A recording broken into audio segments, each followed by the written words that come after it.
Hello, welcome to my second YouTube video. My first video went to 18 views, 2 comments, and 2 likes, so I am on the cusp of internet virality. I am poised to become the coronavirus of YouTube. And speaking of cruel and tasteless jokes, Joe Biden delivered his inaugural address the other day along with all the fanfare and the celebrities and the fawning. And it got me to thinking, what would I do if I were to win the presidency? I wouldn't have an inaugural address. I wouldn't have an big inaugural ceremony. I guess it would end up being on TV just because people would insist on it. But it would consist of me taking my oath of office and then getting to the job. The first part of that would be rereading the Constitution, especially the parts that list the duties of the president. They're all in the Constitution. It wouldn't take but a couple of minutes to read them. And then you get to work.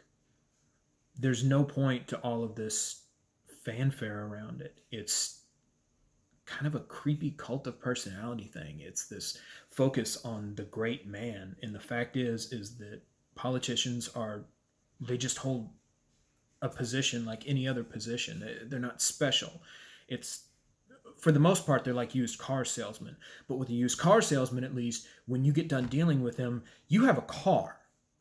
When you get done dealing with these presidents and you listen to them and stuff, you end up with 20 years of war, you end up with 1 million dead Iraqis, you end up with an ongoing genocide in Yemen where children are dying of cholera and starvation while we aid the Saudis. You end up with 20 years of occupying Afghanistan to no end. Nobody's ever conquered it. You get thousands of dead U.S. soldiers. You get trade in opium we're defending. While we fight it here, we're protecting poppy fields in Afghanistan. That makes no sense. That's what you get when you follow these people, when you listen to them, when you look to them for guidance. When they talk about unity, the only thing they're talking about you unifying is your obedience. That's all they want from you. They don't care if we're at each other's throats. They just care that we vote for them. Politics is professional wrestling for stupid people, because the people who watch professional wrestling know that the fights are fake.